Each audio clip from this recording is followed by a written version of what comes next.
This is PJD1 94.7 Mix FM St. Maarten, your 24-hour news source. You are Sint Maarten. You are Sint Maarten.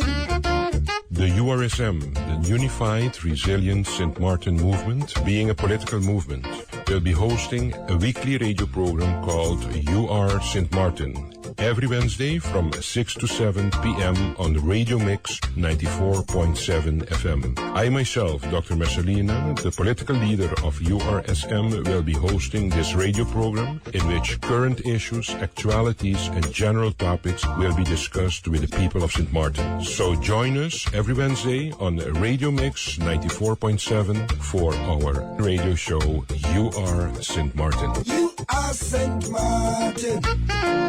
You are Sint Maarten. A pleasant good evening to one and all. Welcome to You Are St. Maarten on Mix 94.7 FM. This is our weekly program, URSM. And I am plaatsvervangende. Let me just put it this way. I'm replacing Dr. Luc Mercelina, who is our weekly host and our moderator for this program. I must apologize for Doctor and our leader for not being here tonight, but he's busy with matters of postulation day, and it was very busy for him, so I decided to take up the mantle, and they entrust me to do so. So we are live here tonight, and for those of you who would like to call in, the number to call is 543-7961. You can ask your questions, and of course we will try as much as possible to answer them. However, we're here with two candidates, three candidates, including myself, and we just want to have a conversation with the public for them to know that URSM is here, and we are here to contend this year's election. Or this upcoming parliamentary election. My name is Herbert Martina, and I'm joined with, of course, Wendell today, and we have Rogerel Mauricia. I'll let these gentlemen introduce themselves and let you know a little bit about themselves, and then we'll talk about today, which was a very exciting day for us, for all of us. You know, it doesn't matter how much time you've ran an election. If it's your first time or your sixth time, postulation day is something to look forward to, and we did that today. But first of all, let me introduce, and I'll start with my extreme left, Rogerel Mauricia. Please introduce yourself to the St. Maarten public. Thank you, Mr. Herbert. Good evening to the listeners of also viewers via Facebook. Indeed, for me to get accustomed to it, my name is Mauricia Rogerel Eugenio. So that's the name you will see on the ballot on the 11th of January 2024. And yes, indeed, Mr. Herbert, today was a very, to me, fruitful day. It was experience day, you know, as an aspired politician to be in run for public office. I experienced something very unique today, and the unique is the atmosphere among ourselves, candidates, supporters from the URSM, and also family members that came together today, show the support to this new movement in order to bring life back to the St. Maarten that when I came here, you know, I experienced, and I would like to continue to experience that St. Maarten that when I came here in 95. Imagine that when I came in 95, how sweet we were with each other, you know, as human being. Experience also, it become more stronger after Hurricane Lewis, and now to see how we just sit and eat each other, you know, it really saddened me. Yep. So in saying that, I'm running number 8 on the list from URSM. And once more, congratulations to you also, to our leader, and all the other candidates that today we postulate our list. Yes. And of course, we have Wendell today. I must give it out to you and give you a special shout out with your slogan. All right. And you can also let the people know your slogan as well. Really great. Yes. Really Good evening, listeners. Good evening to the public of Sint Maarten. My name is Wendell today. On the slate, it's going to be today Wendell A. So my middle name is Anthony, so it's going to be Wendell A. Today was a very exciting day. I am very pleased with the outcome today. So I can see that a change is on the way. I can feel it and I can see it. So we just have to be a little bit more patient for a couple of weeks more, and we're going to get there. So I'm positive that it's on the way. I'm very, very positive, and I have a very good feeling about it. Today, we were very happy with the outcome. I can see that the people are lingering for something new, and so we just gonna be continue to work hard towards that. For the rest, what I can say, these last weeks and months, you can see a lot of fighting going on. If we can change that energy that the people are putting into fighting into a constructive manner, that we can work together and bring solution for the problems that we have on this island, it's going to be a very good thing. Yep. So I think we have to work towards that, because fighting won't bring us nowhere. We just have to put our mind together, put our hands together, and then work towards a better Sint Maarten. Work towards, a better future for us and for our children and for our grandchildren. Because that's the aim. That's going to be the aim of URSM. That's the motto of URSM, and that's going to be what we are working on. As a matter of fact, most of the people in Sint Maarten know me. I've been here in Sint Maarten since 1986. So that's almost 40 years, if I'm not wrong. Working hard for the people of Sint Maarten. I work in a lot of in different capacity on the island. I was fortunate to have two professions. So I'm a police officer as a profession, and I'm also a commercial pilot as a profession. And I've served the island in both capacities. Most of the people on the other islands also, where I used to fly daily to, in Seba, St. Eustatius, and all the neighboring islands know me due to the fact that I had served in that capacity also. Saying that, last, what I want to say is I'm number 11 on the slate. And like Mr. Prince have just said, let me go back to my motto. My motto for this election is vote today for a better tomorrow. So if you really want a better tomorrow, then you really have to vote today. Yes. And that's number 11 on the 11th of January. So you can never go wrong. 11 on the 11th of January. Even if you forget a number, just remember the date. Great. What an introduction today, and to these two gentlemen. Before we go into asking and elaborate a little bit more and expounding about what basically are your hot button issues and what are we going to be talking about these couple of weeks, I would like to thank each and every one of you for coming out today as it pertains to Postulation Day. As I said before, whether it's your first time running or your sixth time running, it is an impressive day. It sets the precedent for and the momentum for campaign. All right. On behalf of Dr. Luc Mercelina, the leader of the Unified Resilience St. Maarten movement, I want to expressly thank the drum band for coming out. Yep, I want to thank our supporters. I want to thank the voting bureau for welcoming us. I want to thank, of course, the parliament. That's where we will be sitting down, to serve the people. I want to thank them, and I want to say, watch out for us. I also want to thank our family and friends and supporters. I mean, they came out overwhelmingly to give the URSM support. And it shows a lot of support, and it shows camaraderie. And that is what we're all about, the unification of St. Martin. So again, on behalf of the board and on behalf of the leader, Dr. Luke Mercelina, and the deputy leader, Christopher Waver, we would like to thank the general public for welcoming us into this arena. All right? Listen, we're here and we want to have a candid conversation.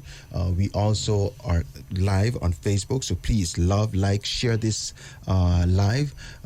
All of us are live on, and we would like you to hear from us, and you can share our live. We want to go. I mean, they're making a lot of jokes and stuff in the public and saying, hey, we have a lot of people in the justice, so we can be considered as the Justice League, you know. But on a serious note, I mean, both of you serve as police officers. That's your profession. However, in different capacities. And what I like about you guys is the fact that you're not one-dimensional. When you came into this arena, of course, you're running for office. You guys can express yourselves, and you guys know what the changes are all across the spectrum. We have in our manifesto, whether it's housing, whether it's health, whether it's all of those things that is ailing the people of St. Martin. Those are some of the passion that you want to bring to this election season, and of course beyond when you're elected. Tell me some of the things that you're going to be working on. Let's start with you. Thank you. Herbert, before, bringing or amending laws that is very, very, very outdated laws that we be using still from former Netherlands Antilles, law that fit the present situation here in Sint Maarten is that need to be amended so it can fit the situation, like I said, or bring new laws, adapt new laws that can curb with current situation that the people of Sint Maarten are dealing with, and that is bothering them. Law to prevention, and also law to, when the prevention fail, you go one time to repression in order to deal with the ones and that oppress that law. Explore with neighbors island, especially in Curacao, a law that they adapt how they did it, and just if we have to make some changes, like change Curacao to put Sint Maarten, and see, is those type of laws to can fit here in Sint Maarten after making, like we say, a survey, what kind of effect it will have on the people in Sint Maarten. So working in the justice system, for me, for sure, is to amend laws, bring up new laws that can curb with the current situation that we are dealing here in Sint Maarten. So that is most of all that I all about. And to give you already, like we say, a hint, I'm already exploring laws that are already passed in Parliament in Curacao that we can also, adapt and use here on Sint Maarten. Great. Wendell, there's certain things that you're seeing that's going on in St. Martin, and you have the answer. Okay? Please share with us. Let me first start on what Mr. Mauricia have left behind concerning the laws. Most of the laws are there already. The problem is, since Country Sint Maarten has arisen, a lot of things have been switched over from the Netherlands Antilles, to Country Sint Maarten, without taking into consideration that things had to be adapted, because now we're talking about a country. Just a couple of weeks ago, we self-encountered a law that was dated since 2005, and it's being used now in Country Sint Maarten. And in that law, they're still talking about eilandgebied Sint Maarten. They're talking about things that don't exist no more, because Sint Maarten is a country. So these are the things that have to be adapted, They have to be adapted. And, you know, if the wheel is already invented, just take the wheel, then adapt the law, and then put it into motion. Now, coming back, we're getting immigration laws. That's something that's pinching a lot of people. Because immigration law, we're a country that consists of 100 and something nationalities, I think. Diverse nationalities. Nationality. Yeah. A lot of nationality. So if we want a unified country, we have to be able to at least make all these nationalities to feel comfortable, to feel at home. And if they feel at home, they will contribute to the well-being of the country also. Mm-hmm. They will pay the dues, they will do what they have to do, and the country economically will go forward. But the whole thing is, if we keep on fighting these people, these nationalities that are here, then what will you get? You won't get a forthcoming for the country. Economically, the country will not proceed forward, and nothing's gonna improve. Yeah. So I think what we have to do is amend, start working on these laws, immigration laws, to amend them in a way, not in a way that everybody can come in and stay over here because it's going to be a lawless country. No. The rules and regulations have to stay, but we have to adapt, at least for the people who are here already, that we cannot get out of the country, adapt in a way that we can make the part of the society and a fruitful part of the society, that they can contribute to the well-being of the country. You know, we've talked about the wheel being invented already, and we have not to reinvent the wheel. We can look at certain places like the Bahamas. We can look at certain places and see how their immigration system is set up. Let's face it, we have dropped the ball a long time when it comes to immigration. And this is a very touchy subject, especially now in times of election. Correct. Why? And I'll explain to people why. When you have, and you're talking about immigration, you have to talk about the hard stuff as well. You talk about, a lot of people saturating your country. You're talking about finding jobs, finding housing for them, and all of those things. And if they do get sick in your country without legal documents, we are responsible for them, whether you like it or not. So it's a touchy situation. Why? Because a lot of people here are naturalized citizens, okay? They have become Dutch through naturalization. And they too have family abroad living, or maybe have some relatives that are living here and are not properly documented, okay? So therefore, you touch on their toes, a lot of people think, then guess what? They wouldn't vote for you. Correct. And stuff. So we have that along the line. So it's a touchy subject. However, we have to start thinking in the ways of nation building, okay? 13 years have passed since we are a country. We have not done the necessary adjustments in order to curb this situation. Why? We knew long time ago when you came from away and you were here.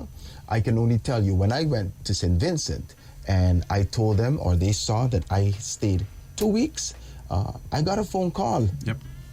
Okay, I got a phone call reminding you. I had to book a hotel, or they had to know where I'm staying, and they call you, reminding you, yes, sir, and very politely, how was your stay in St. Vincent? You're getting ready to leave. How can we assist you? And stuff like that, you know. Not only do you have, you're aware, but the person feels like, wow, these people are customer friendly, you know. So they for lack of better terms, kill two birds with one stone. You actually want to leave the country because, they treated you so well, and you want to do things the proper way. So we have not done that in a long time. It starts with proper documentation. It starts with digital administration. Correct. And having these processes set up so that, hey, we know that there's people coming in and they're from this country. They came in here to stay for 2 weeks, a month, and it's time for us to get. And if they are registered at your address, then we're going to ask you, listen, can we speak to this person? And if you can't present, then hey, you would have to be accountable for some sort of explanation. Those are the things, simple things that should be done that we're talking about when we're talking about nation building. I don't know if you have anything to say about that. Yes, I will jump to answer that. And you know, Prince, we do have that system in place here. You enter, whatever you enter from the harbor or you enter the airport, there you go by the custom-friendly immigration officer that they have there, ambassador from your country. You give them your passport, you will get some questions, you know, where you're staying, how much money you have, those type of questions, and how long you're gonna stay. All that information will be set in the database from that computer at that moment. Now, you pass immigration and you go, let me say you come for 1 week and you stay in such hotel. Indeed, the administration at that moment at immigration have to follow up. The only thing I believe that I'm not familiar if it has been done here is that phone call that you talk about in Sint Maarten. But if the administration is working perfectly, that administration will contact one time the mobile unit, which is the one who have to go check if this person is leaving or left the island, and if it's not, let them know that your time is up and we will take care of you. We will bring you in and make sure that you will leave the island.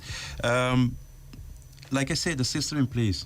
The only thing that I'm not aware of is if the system friendly call to remind you that, you know, and those type of things, we have to implement them back. And that's simple. That's a lot of time. A lot of times, it's the implementation because we have these systems in place, but it is the implementation of it. Whether it's a lack of manpower, whether it's a lack of will or whatever, right? We're talking about nation building. This is the things that we have to do. Yes. Wendell? Okay. Let's go now on the next touch business, touch point, right? The implementation, we'll talk about the implementation. We will talk about the system is in place. That's all of that is true. But you have to have the manpower, just like you said, and you have to have the manpower who is able and who is happy with his work also to do the job. Yeah. Because if you have the manpower and he's not happy, he's not motivated, he's suffering, then you will get these kind of problems. Wow. So we have to, first of all, we have to look into that point also. Yeah. I can't help but know that we know that there is some unhappiness in whether it's the immigration, whether it's the police force and stuff. And you can tell me a little bit about I want that. to jump also on that point that every time, you know, when they come with something, you do have the answer for it. It's not only among us, it's, let me put it, civil servants by extension. Definitely. Yes, indeed. And Herbert, there is the solution. We are fighting in order to get our legal status finalized. It's not happening the way we want it. But meantime, we are not finished it. The old system have to remain in place and being executed, and it's not being done. Yeah. It is not being done. How many cases has been won in court? And still, it's not being done. If it is done until this new one is finished, Herbert, this country will save a lot of money. I can imagine. Because if you do not fix that situation, you know, every month that passes, a certain amount of money will come on top of that. And who's going to be paying it? The taxpayers. Yeah. And we don't even have the what we say, our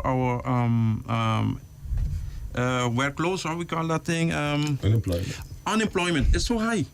Yeah. It is already high. It's not something that we can say that, hey, tomorrow we're gonna kill those taxpayers too. Yeah. Because they is the one that we have to pay this huge amount of money, and we don't seem to acknowledge that. Meanwhile, the new one is not finished. Continue with the old ones. I've always wanted to touch on that as well.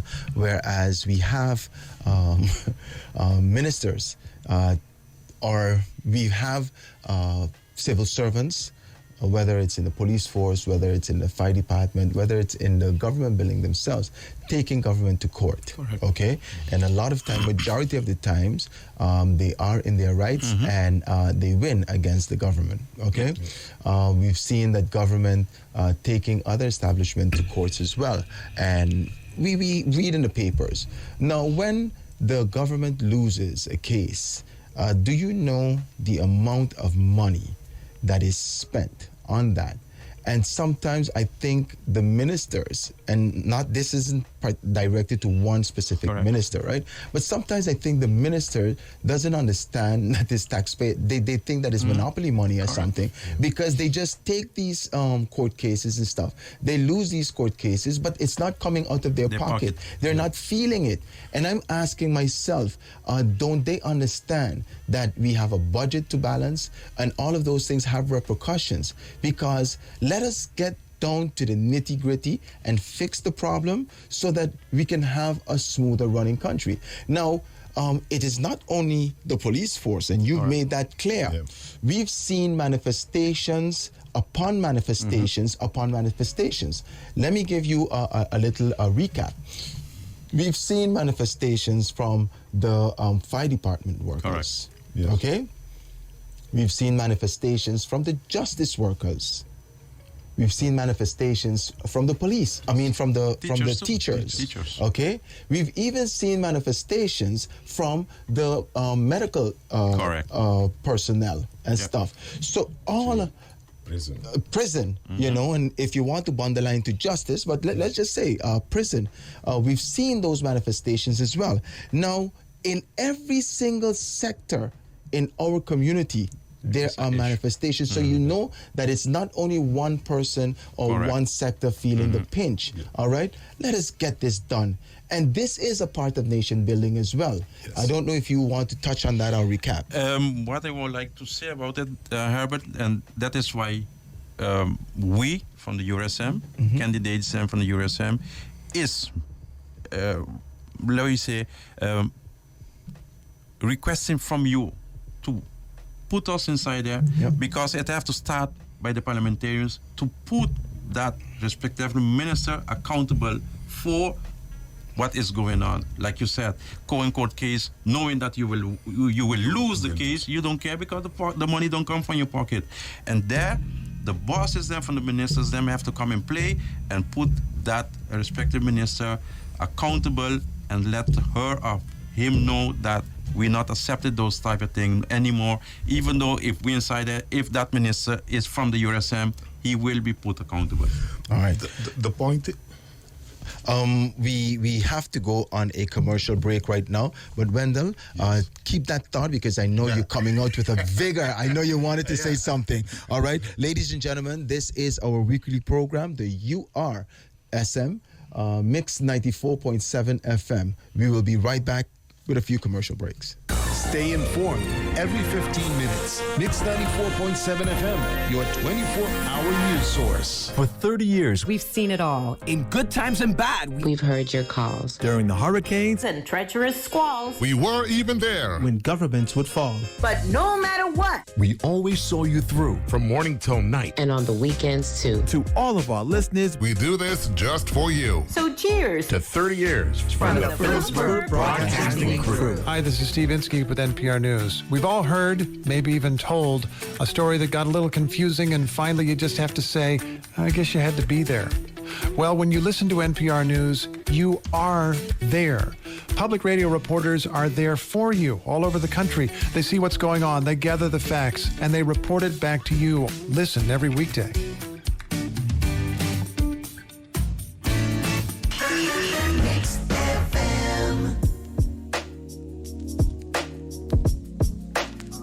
Welcome back, ladies and gentlemen, with You Are St. Martin. This is on Mix 94.7 FM, and which we are live every Wednesday from 6 to 7. Now, we've used up half of our airtime already. I guess this is a great conversation with Wendell today and, of course, Rogerel Mauricia. And we're talking not only about justice, but we're talking about, losing different court cases and the government spending too much. And we know that we're lacking of funds, all right? You, in the break, you said something very interesting, and I would like to give you the opportunity to continue. It was something that I wanted to say live, but I just forgot. Yeah. I was live on the phone also. Yeah. So for the people who heard it already, so I'm going to say it now for the people who was not there to hear it on my live broadcasting. Yeah, the point is this. I see this as just as a prestige question from some ministers or some entity in the government, right? Because before you take a decision to go to court, you have advisors. You have lawyers that you will consult with and tell them, listen, this and this and this is the case. And they will give you an advice, listen, this is a lost case. But no lawyer will tell you, I ain't taking it to court because they're making the money. Mm-hmm.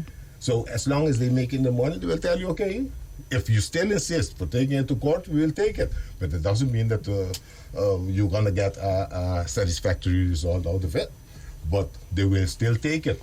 Yeah. And on the other hand, just like Mr. Mauricia said, we have to come to a point that somebody has to be held accountable because it's not your money.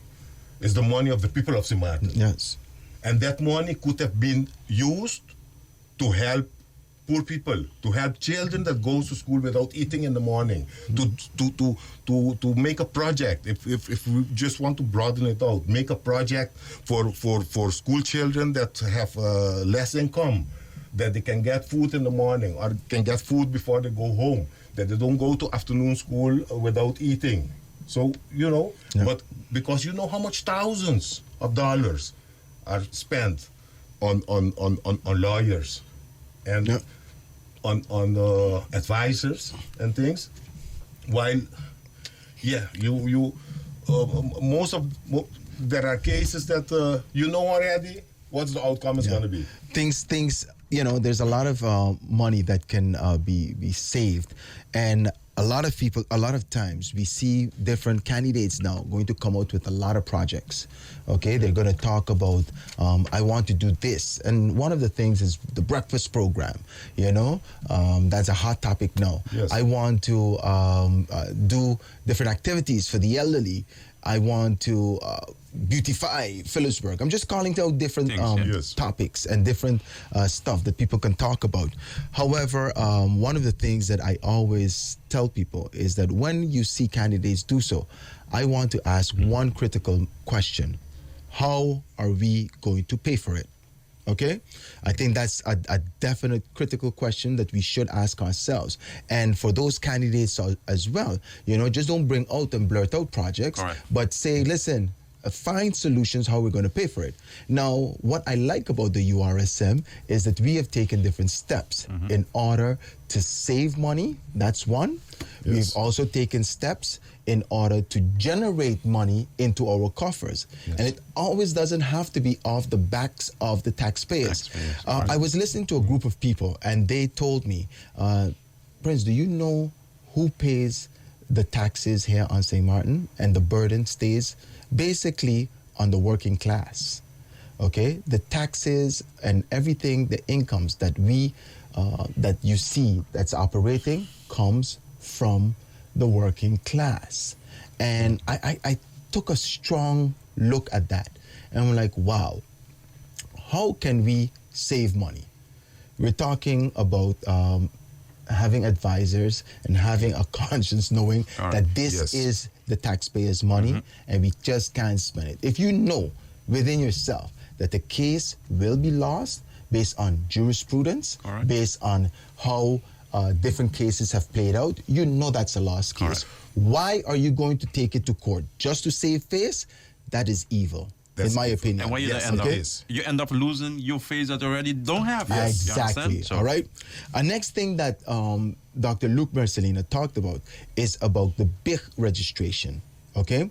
I recently went to Panama to accompany somebody, and the money that I think that can be saved by having specialists who are authorized to work inside of our island, the money that can be saved, the astronomical figures that can be saved when we have specialists. They can operate on us abroad, but they can't touch us when we're here. Guess why? Because they're not a part or registered with the BIC, right? These are the things that I ask myself, waar zijn we nou bezig? Waar zijn we bezig? What are we busy with right now? Mr. Martina, there might be cases, it is the same doctor that operates you in Colombia or in Santo Domingo or in Panama is the same doctor, cannot work over here, but he can operate you in those countries, but over here, whichever. If we bring him over here, it's going to be, we will save ticket money, we will save money for the hotel, we will save money for the patients to be eating over there, lodging money. We will save a lot of money, but we cannot bring him just because of the BIC. So that thing have to be changed. That's it. These are easy methods that we can generate a lot of money. We can save a lot of money to invest in other problems that the country have, because the country have a lot of problems. There's a lot of problems that we have to be dealt with, because since 10, I want to say that almost none of the problem was dealt with. So not even the problem that the justice workers have since 10 was dealt with. Till now, they start working on it, but they didn't deal with the problem. Let's talk about something else when it comes to money generating, to put money into your coffers. Again, I'm going to the British Islands, okay, because I've done some extensive traveling, and whenever I go away, people just tell me, relax, enjoy yourself. But I'm looking at ways and means in how I can, introduce different stuff and methods into my country. So sometimes I think, I'm a little, stiff, because I'm looking to see how this works and stuff. But let's take a simple temporary driver's license. Okay, you come from away, and you want to drive on the streets of Sint Maarten. Okay.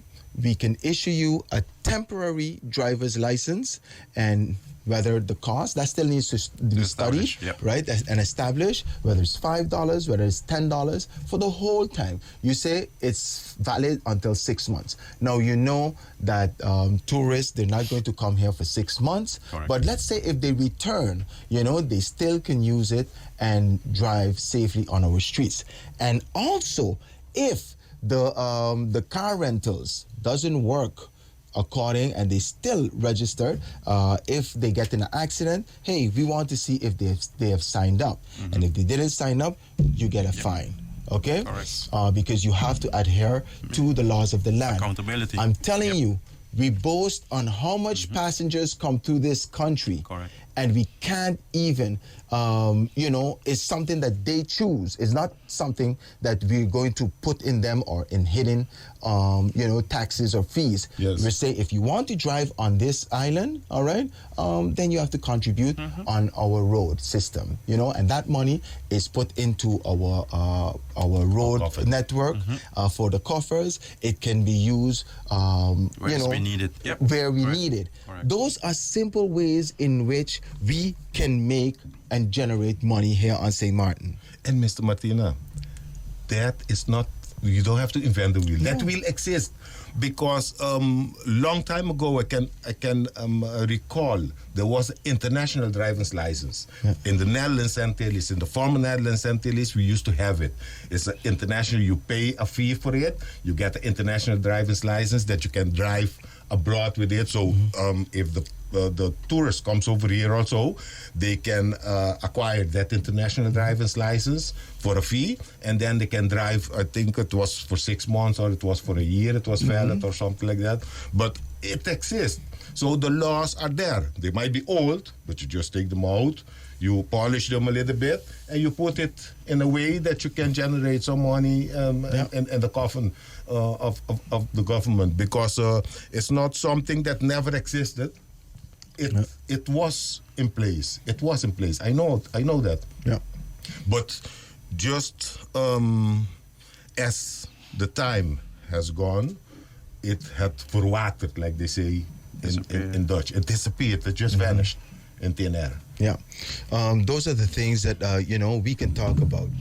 Ladies and gentlemen, we're here. The number to call if you would like to chime in or even give us congratulatory messages. If you would like to ask a question, call us on 543-7961. We're ready to take your calls, ladies and gentlemen. Martina, you make a remark very, very, very positive just now. Let me just swift, from justice. And indeed, because that we work in the justice arena doesn't mean we don't know the other arena. Yes. This is just, an idea, and it going towards the youngster, the youth in progress.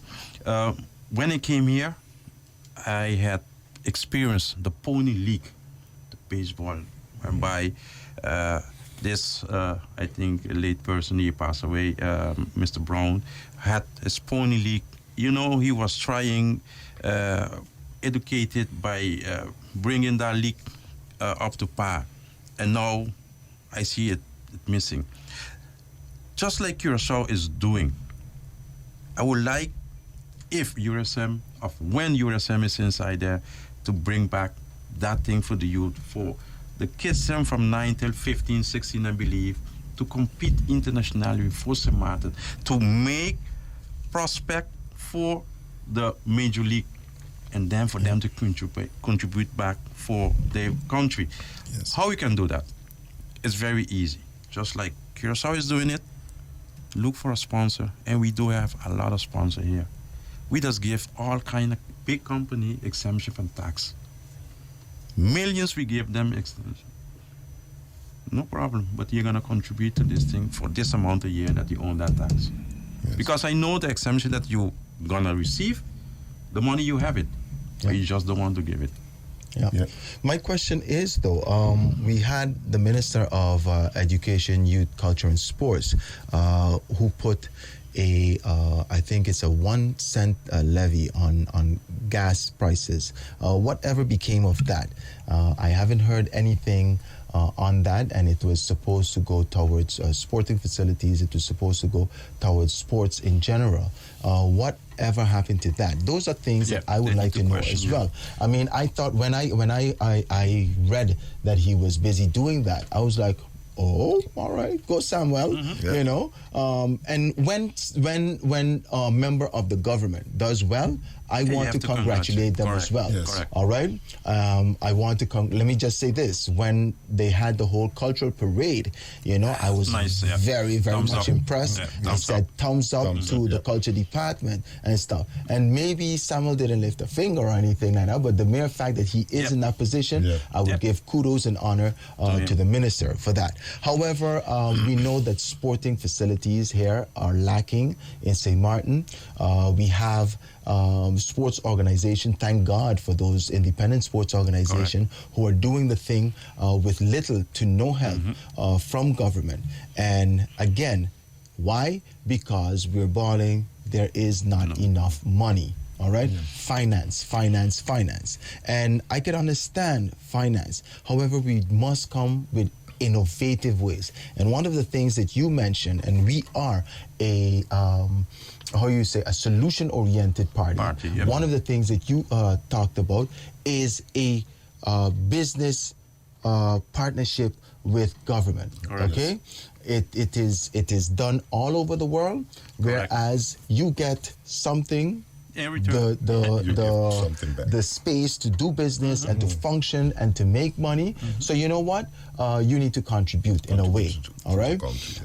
And one of the ways, hey, we're going to have you sponsor this amount of money, and it's directed to sports. Yep. We're going to have you, sponsor this amount of money, and we're going to talk about our wetlands. All right, all of those things we have to put into consideration, because we can't just be building up concrete structures and talking about this and forget about our wetlands, because that is what we have as well. Yes. Okay, so that's a very good point right there, Mauricia, that businesses with all their tax exemptions can contribute towards the betterment of St. Martin sporting facilities. One other point, Mr. Martina, that I wanted to bring forward too, is communication. What is lacking also, between the government and the people of St. Maarten is communication. I think there has to be a better communication between the government, or information between from the government to the people of St. Maarten. Because bear in mind, we are working for the people of St. Maarten. It's not the people of St. Maarten working for us. We are working as government, or when we get there, we are working for the people of St. Maarten. So we are accountable to the people of St. Maarten. Yeah. What we are doing. So I think there has to be at least, I was thinking back in my mind, let's say when we get in government, that we're going to put like 1 hour a week or 1 day in a week that the people of St. Maarten can come in and tell us what they think is going good, what they think is going wrong, what they think we can improve on, because more heads together will bring better solutions. You get more people that come in and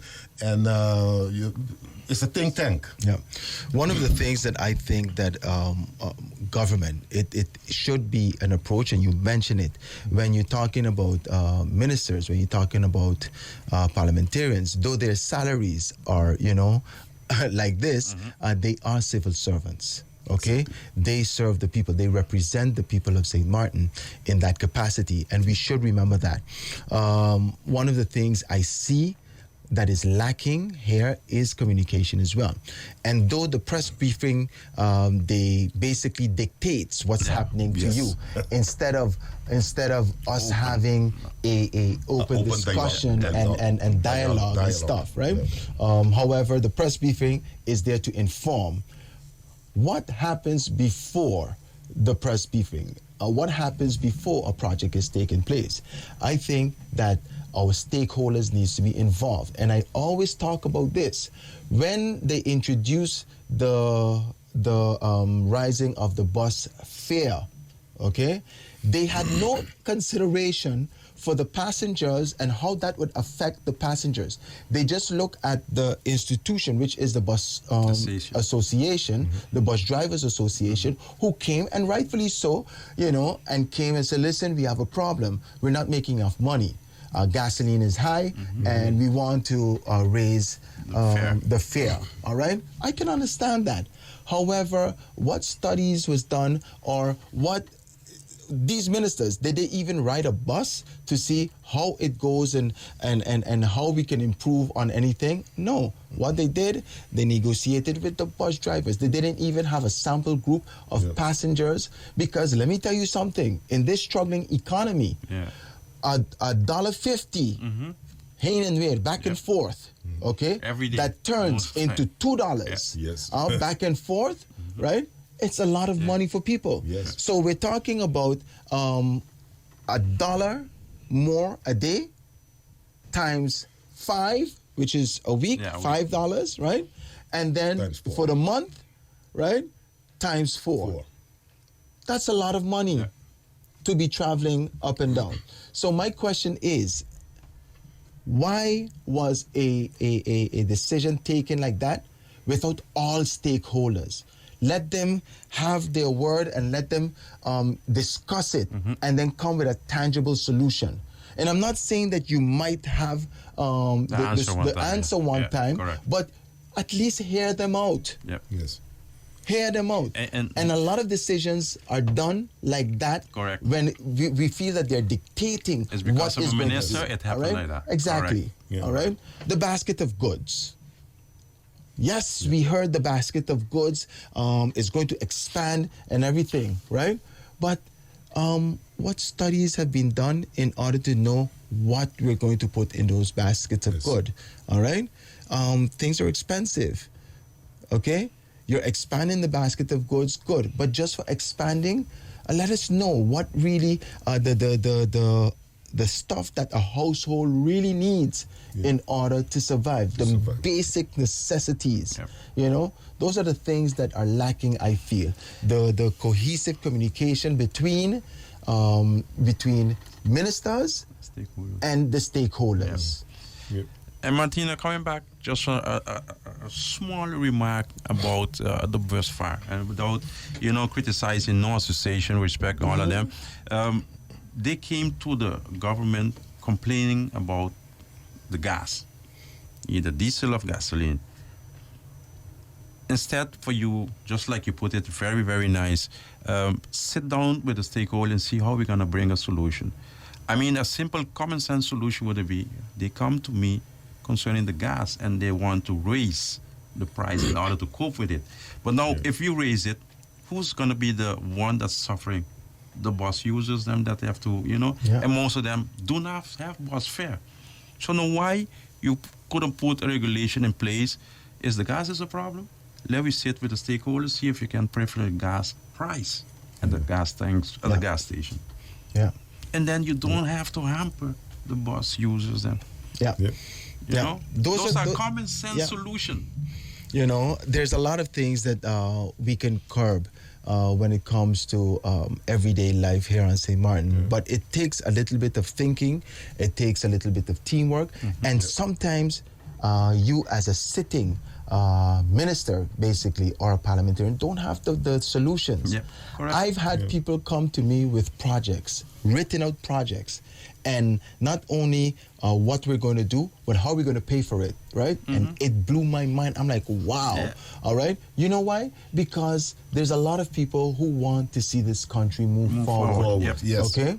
And to be quite honest, I've seen the two biggest political parties came together, and a lot of people saying, hey, that's a big sample of the population, because they got, and I can say this, is the NA and the UPP. They came together, they got the most vote, they were considered the two biggest party. Finally, the population of St. Maarten was well represented in government.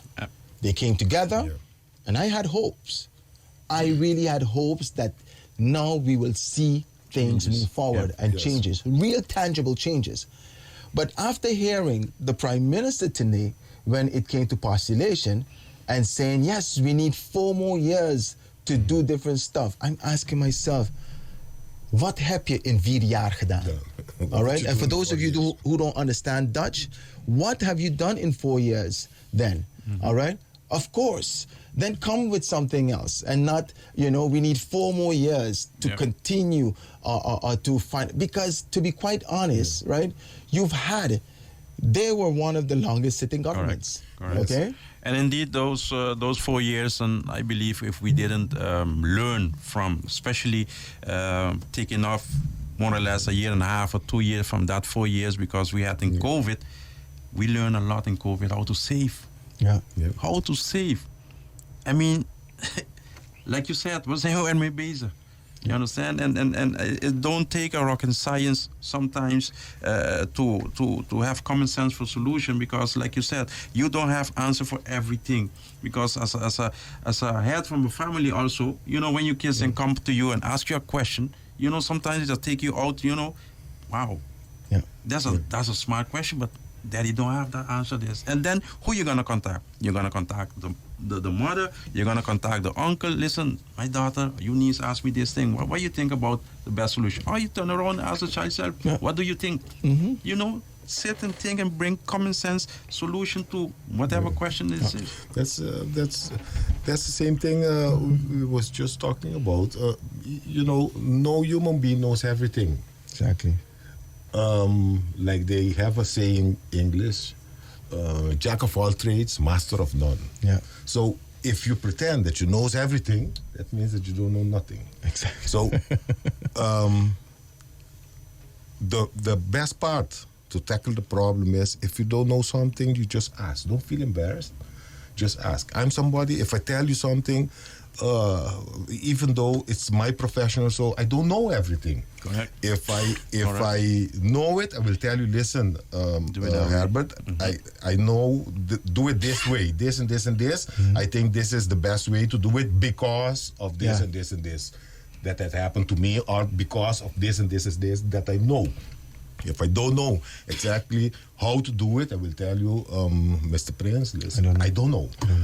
But I can check for you with other experts that I know, and then I will let you know. But I don't know. Yeah. But I don't like to talk about something that I don't know. Yeah. And I don't like to pretend that I know something that I don't know. Yeah. So, ladies and gentlemen, we're going to wrap up in a bit, but I'll let you know one thing, that when someone, believes they know everything, usually the case is that they know nothing. And this is what we're going to be, this is the approach that we're going to be taking when we enter into the floors of Parliament. That the people, we come to represent the people, and the people, I want an approach that the people let us know what are the pressing issues.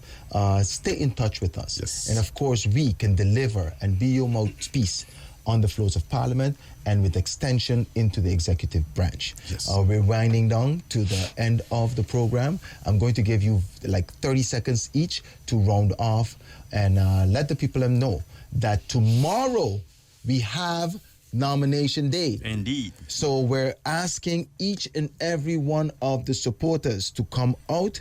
8:30 we're going to be there because we want to start 9 a.m. sharp. 8:30. We're going to do it in a very orderly fashion. We're going to sign, endorse. Now, this is what you do. You have to have a valid form of ID. You have to be registered in the civil registry of October 2023. And you have to be present, and then you will be able to endorse the party. You cannot endorse two parties, so you can't say, hey, you know what, I'm going to endorse URSM and I'm going to endorse the Now. If you have not had a seat or two in Parliament for last election, so that is DP, the Now party, URSM, and the party, EC? ECE, right? They will be looking for 134 signatures tomorrow. So I am encouraging each and every one of you to come out very early, 8:30. We're going to line up and we're going to have this wrap up very, very soon. Ladies and gentlemen, this is our weekly program, URSM, on Mix 94.7 FM. I'm going to give you, my name is Herbert Martina, by the way, number 4 on the URSM, and I am ready to work for you. My slogan is community, country, community, and people. All right? All right. Roger Al? Thank you, Herbert. Just like Herbert put it, very nice. Come out tomorrow, supporters, family members, friends, come out tomorrow. We're going to be there for 8:30, lining up there on the 10th by the government building. We will be there reminding you, waiting on you to come endorse the URSM for us to be representing in the next election. My name is Mauricia. I'm the candidate number 8 on the URSM list, and my slogan is "Let's be the difference." Nice. Okay, just my two colleagues have said it all already, but I will repeat it because then, Sint Maarten people, you will not forget. Tomorrow, we are waiting for you. I'm going to be personally over there also, waiting for you so you can endorse our list. It's going to be highly appreciated by us. And For the rest, what I can say is my name, as I said already, is Wendell Thode, and I'm number 11 on the slate of the URSM. And my slogan is, vote today for a better tomorrow. So if you want to have a better tomorrow, you better vote today. All right, great. Very eloquently said. Caring for country, community, and people. My name is Herbert Martina, number 4 on the URSM list. Thank you so much, ladies and gentlemen. Until next week, same time, same place, 6 to 7 on Mix 94.7 FM. Ciao.